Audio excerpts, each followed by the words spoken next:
Welcome to podcast number 4 in the series from Activate Group Australia. In this podcast, we're going to talk about marketing trends, marketing current, and marketing in the future. To give us the inside information on how marketing is working today, we've brought in Jenni Dill.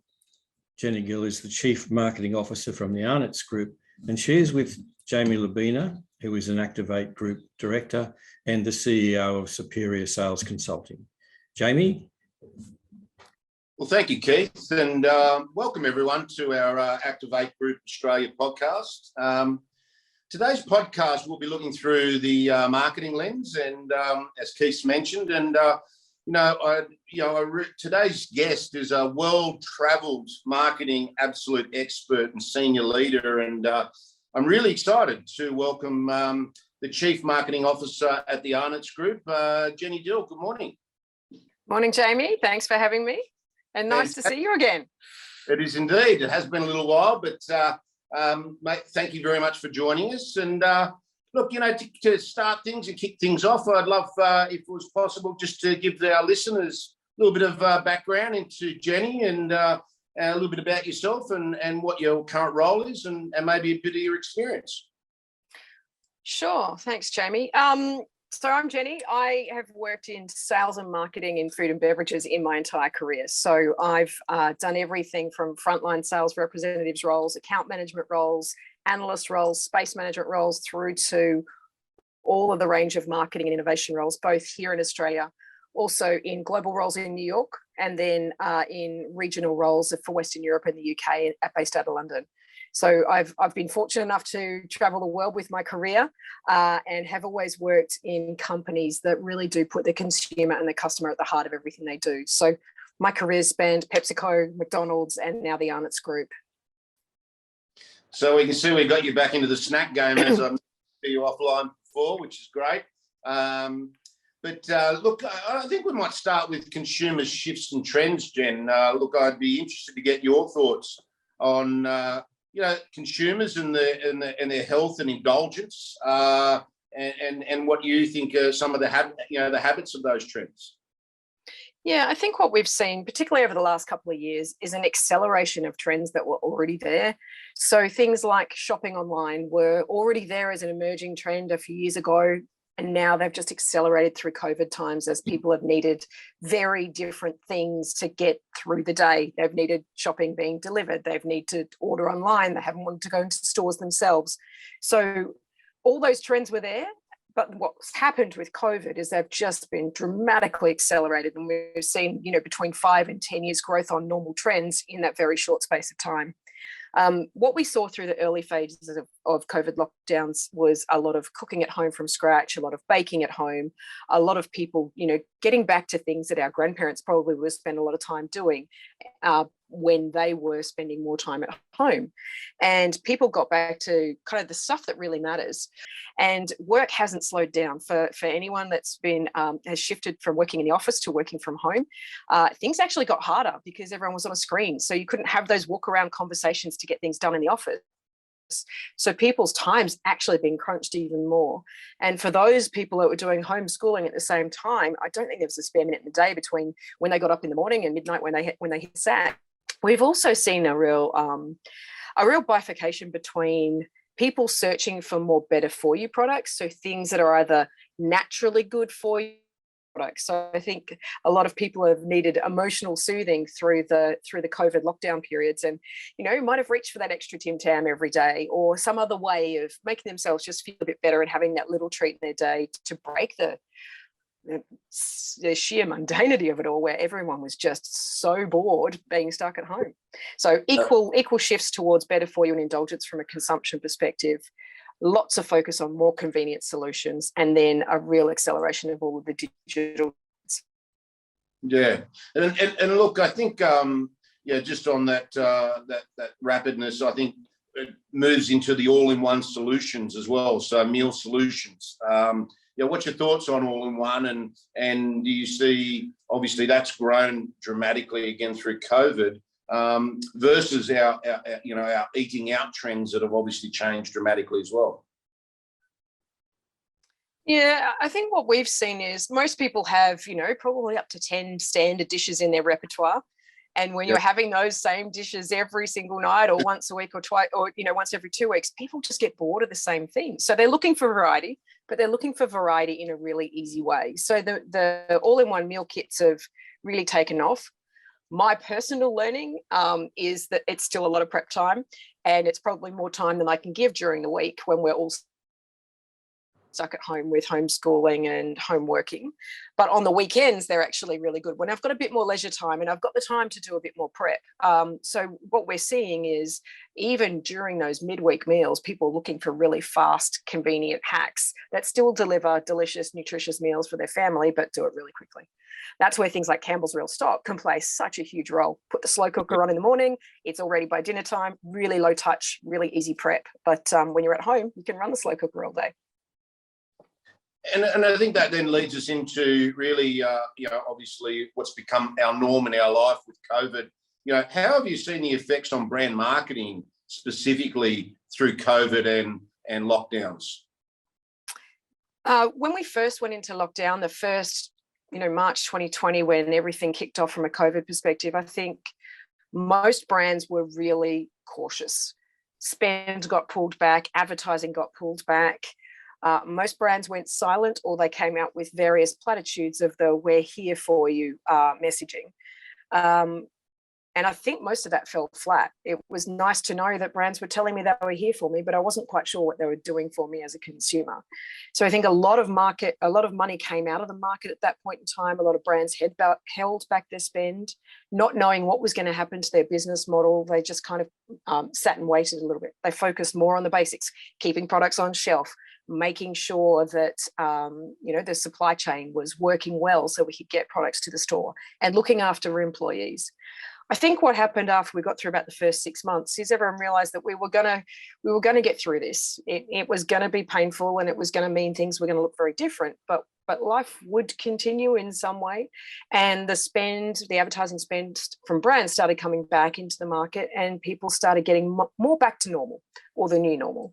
And so what we're actually seeing now is it's a red hot advertising market at the moment. A lot of the networks and a lot of the providers are at full capacity, and we've seen record numbers through the SMI index this year. So things are definitely back from a marketing and advertising perspective. So do you think manufacturers hung on to those purse strings, obviously, and now they've come out with a double whammy and maybe even exploring marketing ventures, or and we're going to go into digital marketing in a minute, but marketing ventures they haven't traditionally as a business covered? Yeah, I think there was a bit of timing shift in some of the spend. I think some businesses have seen some genuine opportunity coming out of the current situation where businesses like ours at Arnotts, we have a local supply chain. We make all of our products here. All of our bakeries are making products every single day of the week. We're able to supply our biggest customers from an Australian supply chain, which is providing some real opportunities when most of our competitors are international, and they actually are having trouble getting product into the country through extended shipping times and everything else that's going on with supply chain around the world. So if you're seeing opportunities, I think there are companies that are leaning in generally to spend more money and to drive more brand presence and to drive more sales ultimately of their products. Yeah, fantastic. I mean, that does lead us into digital marketing, Jen. I mean, it's obviously, I'd like to get your thoughts on what are some of the winners and maybe one of the losers, or even one of the up and coming sort of, maybe even platforms that you see moving forward from a marketing lens. Yeah, so I think there's always a lot of buzz in the industry about the latest platform or the latest tool or the latest, shiny new toy that you've got to play with and consider as a marketer. I think what I try to do is just keep stepping back to first principles, which is, as a marketer, you're trying to connect, you're trying to engage with your consumers, and you're trying to get them to think something, feel something, or do something. And if you keep stepping back to that, in the olden days when I first started in marketing, it was you had to buy TV, radio, and outdoor and print, and that was your marketing mix. Now there's probably about 20 or 30 things that you can buy as a marketer or do as a marketer to influence your consumers. Yeah, so new platforms and new tools just provide new ways of connecting with consumers that really allow you as a marketer to engage with the right message with the right audience at the right time. It's as simple as that. There'll always be a shiny new toy. There'll always be a new platform, whether it's on social, whether it's an e-commerce platform. Whether it's the metaverse, there's always something new in marketing. And I think as marketers, our role is to watch, assess, understand how you could use it in your marketing mix, understand how it could benefit your consumers and your business, and then make some calculated decisions based on what's right for you. Yeah, and you touched on, interestingly, the principle of think, do, feel. So really, that hasn't changed, right, in all the years of marketing. As a marketer, you've still got to get it into people's hands. You've got to get them thinking about it, and you've got to get them to do something. So, for say new brands coming into marketplace innovation, what's your thoughts on, obviously digital marketing, and how do they get that into their hands from a think, do, and feel point of view? Yeah, I think if you're a new brand, and particularly startups, they start as digital first businesses. They don't start with the traditional model that many multinationals have evolved from over time. They very quickly start with a small group of people that love their brands and are positive advocates for their brands, whether they're influencers or whether they're just general brand fans. And they keep those consumers really close, and they engage with them, and they bring them into the brand. They help them feel like they're part of creating the brand. And you start with a very different business model if you're a digital first startup. Even if your end product is physically on the same shelf next to one of ours, or next to one of the big drink players, there's just a very different model in the way they come to market, and the mystique that comes with that brand is really quite special. Yeah, and obviously, the marketing, the digital platform allows them to get a reach and span that you traditionally wouldn't have got back in 20 years ago if you're launching new products. So, look, interesting one. You did mention the word metaverse, so it's one that's been pretty topical. I mean, it's a bit of a buzzword. Major retailers like Walmart, are setting up for the impact of metaverse. And what's your thoughts on metaverse as a concept and moving forward? Yeah, we're keeping a close eye on it. As with all things that come out as the next big thing in marketing, sometimes they're not all cracked up to be. So I think it's very, very important you assess it, you understand it, you learn from it, and you keep a watch on it, and then figure out for your business and your brand, your company, and your consumers, when is the right time to get involved? Is it actually ever going to be the right time to get involved in something like that? And I think everyone's going to make their own choices. You see a lot of brands that are very image driven or very heavily anchored in the gaming space moving in there quickly. And then you see a lot of other brands talking a good game from the side, and they might be just testing. They might be just throwing a couple of irons in the fire, so to speak, to test and evaluate without necessarily moving their entire marketing spend into the space. So I think it's important to really test and learn with these new tools and figure out what they could do for you and your consumers and your business, and how you best use those tools, just like the rest of your marketing mix. So I'm sitting back on the sideline and watching with interest, and we'll continue to learn and then make some decisions down the track on this one. Yeah, and I mean, obviously, as a manufacturer, that's a great position to sit and watch. But do you think the retailers are pushing this thought process here in Australia, and is that going to impact us, as marketers, to change and adapt to that? Yeah, I think what I see more from our major retail partners is a very strong consumer and customer centric lens. So anything that makes it easier for consumers and customers to engage and to make their experience better, and to make it easier for consumers and customers to do what they need to do, then I think that's where the money is and that's where the focus is going. So, I think online shopping, online ordering, delivery to your door still has a lot of runway for our big retail partners.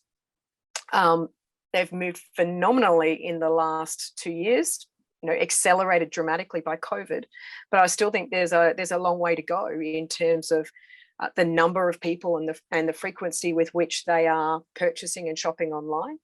And then I think the the real question is, what's the blend between the bricks and mortar stores and the online experience? I am a very, very loyal online shopper. I do everything online because that's quite frankly when I have the time, 9 or 10 o'clock at night, to do some shopping, not actually when the shops are open. For me, it's super convenient, and it really helped me to get through the pandemic by being able to do everything online and have things just arrive at the door miraculously a couple of days later. I lived in New York for 4 years, and I got very, very used to ordering whatever I wanted and have it turn up within an hour. Now, New York's a very unique geography and it allows people to get around very quickly, but we're still a long way from deliveries within an hour or two. It's starting to happen with some of the smaller players. I think the food delivery services are really disrupting that delivery space at the moment. And as a consumer, it's making it easier for me. So as a marketer, I'm super interested in watching what that deliver now phenomenon is going to bring. And I think all of that is far more important than getting into the metaverse right now from a retail perspective. Yeah, I'd agree with that. And actually, you just stole my thunder a little bit. I wanted to actually ask you a question or two on your international experience, particularly from a marketing lens again. You spent time in New York, and do you think that COVID? I mean, traditionally, the concept that overseas is more advanced than Australia. 10 years in front of us in innovation and other things. But from your experience, do you think COVID has flattened out that growth or that playing field? And you just referred to, in New York, you could have things delivered in an hour. We still can't do that here, obviously, but it's getting, it's certainly, we've come a long way. But what's your thoughts versus overseas and marketing for us here in Australia? Are we catching up, or has COVID flattened that? Yeah, I think from a marketing perspective, I think we've always pretty much been on par, or even in some areas we've been ahead. My experience working for big multinationals was that we got a lot more degrees of freedom in Australia, in a very different time zone, a long way away from head office. So we were actually able to run more innovative models, and we're able to do things a little differently than our big US counterparts were able to, with the amount of oversight they were getting and just the sheer size and scale of their businesses. So I think from a marketing perspective, Australia and New Zealand have always had a really innovative reputation on the global stage, because we've got a population of 25 million. New Zealand have got 4 and a bit million. We can test things here pretty quickly and learn and move the models much faster than when you've got hundreds of millions of people in your population, or billions of people, depending on where you are. So I think the marketing world has always been a little bit ahead. I think there have been a bunch of areas technology related where we might have been a little bit behind. I mean, when I was living in New York over a decade ago, I remember borrowing my neighbor's Wi-Fi, and it was 100 megabits at the time. And, most days I can get to 100 just now in Australia with the NBN. So there's a few things that are different, and some of those more foundational differences actually drive different business responses. So when the internet speeds up, it benefits everyone, and you see a lot of then online businesses popping up. Online shopping becomes much more frictionless, becomes much easier to do. It moves everything more towards what I saw in the US probably 10 years ago. Yeah, and it's inspiring to know that we are in front, or on par, as you say, with some of the marketing and initiatives and innovation from overseas. Being smaller, we're more agile. We can react and do things obviously quicker here in Australia. But look, just sort of leading into the back end, marketing into the future. Obviously we don't have a crystal ball, because if we did, you probably wouldn't be sitting here with us today. But your thoughts on the impact of COVID on the marketplace, and what do you think maybe are some of the biggest challenges FMCG businesses across our landscape are going to have with marketing into the future? Is there anything you can see that's going to dominate? Yeah, it's a tough one. For me, I keep coming back to first principles when I look to the future.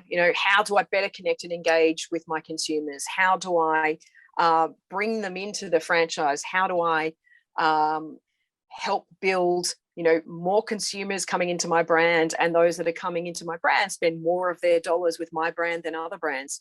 Yep. Anything that supports and drives that, I'm all for. And, I think we'll continue to see those shifts.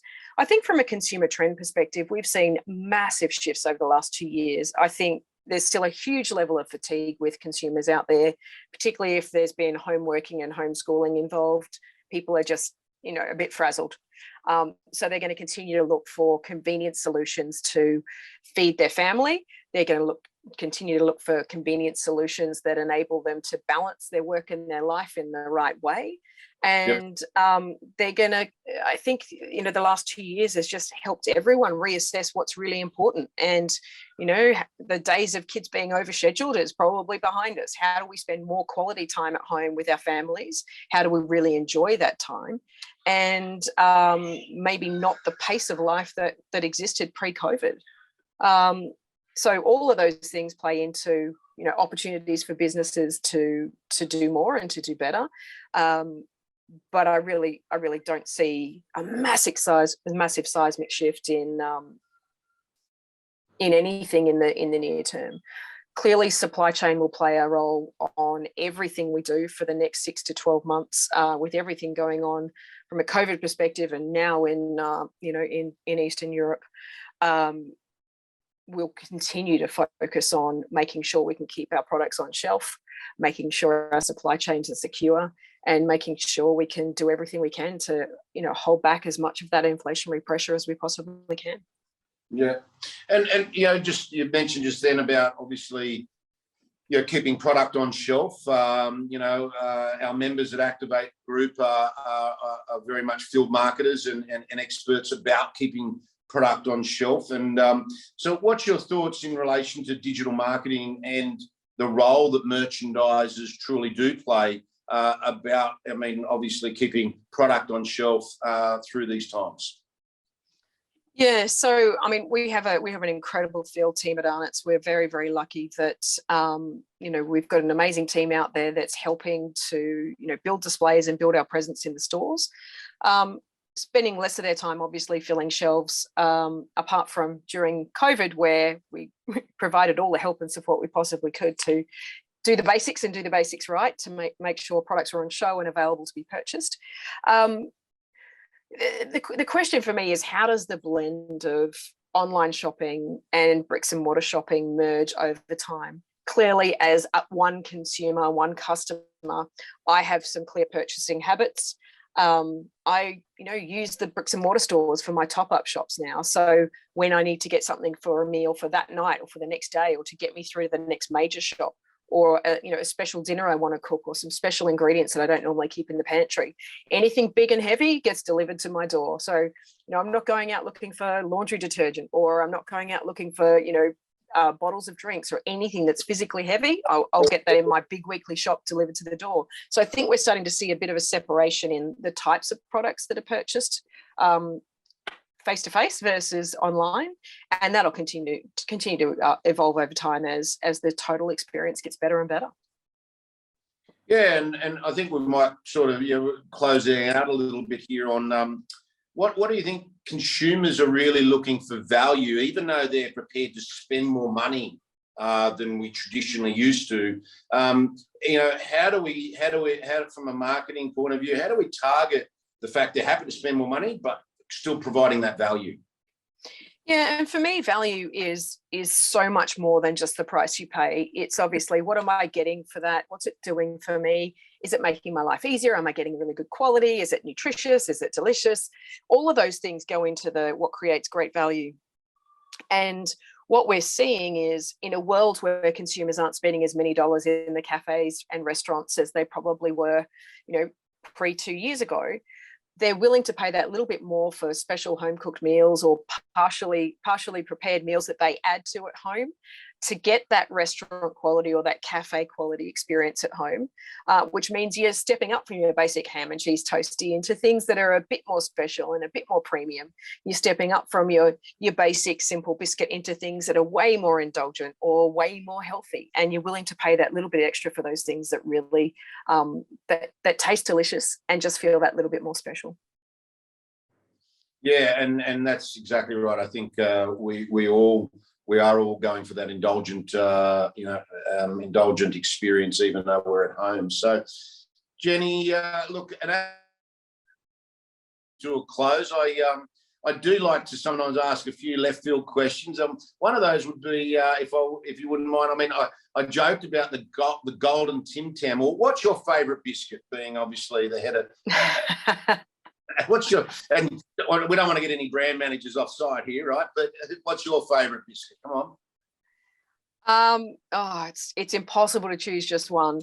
We've just launched two new ranges. One called Tim Tam Deluxe, which is our most indulgent Tim Tam ever. So it's, everything you know and expect with great Tim Tam chocolate and biscuits, but it's got this extra gooey layer through the middle, which is just super delicious. So try the Tim Tam Deluxe. There's 4 flavors there.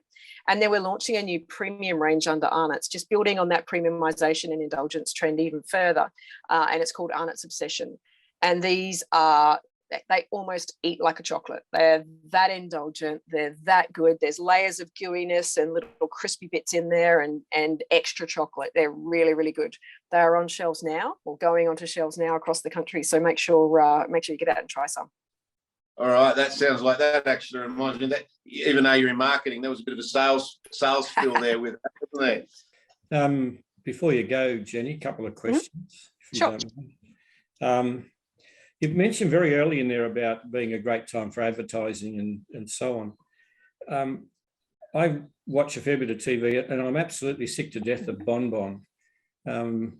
Where's Bon Bon?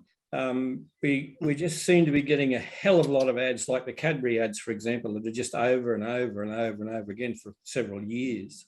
Why is that sort of a dearth of renewal in the advertising sector?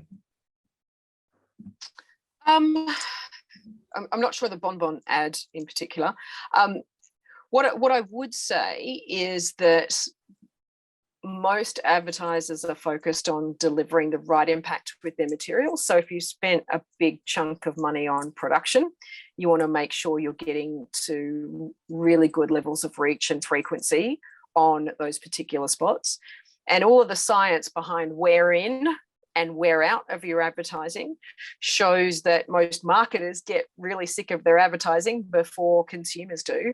Yeah. And most ads are in fact pulled before they even get to a point where they're starting to be effective in terms of people remembering them and people using that to form opinions or attitudes about the brand, or actually go and purchase more. So I think there's a balance between reach and frequency, obviously, that marketers need to manage. But what they really want to do is focus on the impact and the return that those campaigns are driving.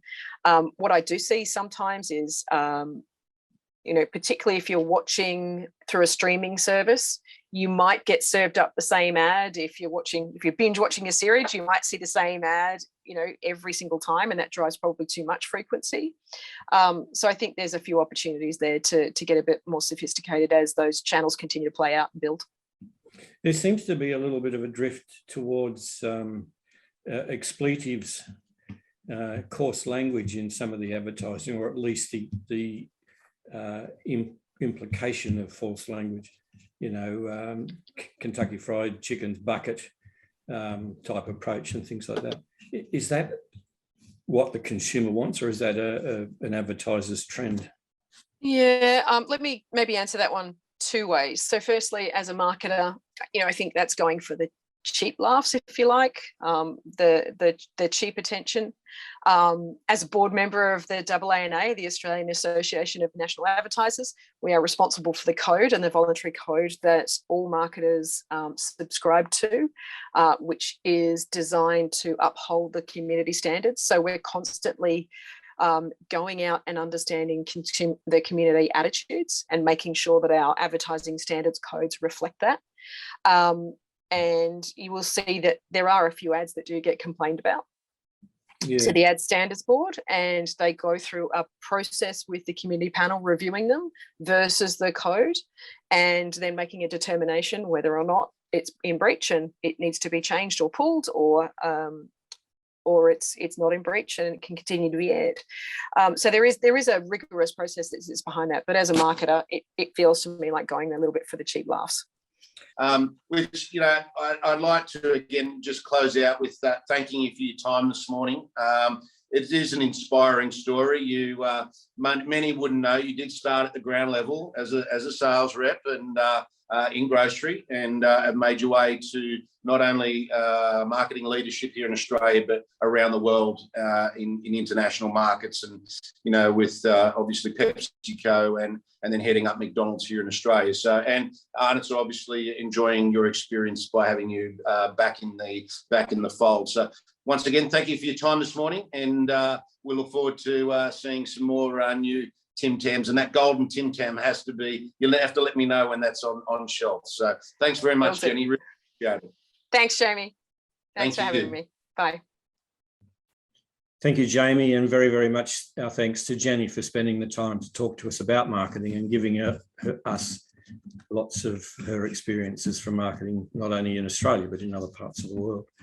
In our next podcast number 5, we'll be talking with Clementine Churchill and some guests on sustainability, particularly focusing on packaging and how that packaging will affect stores and the merchandising of stores.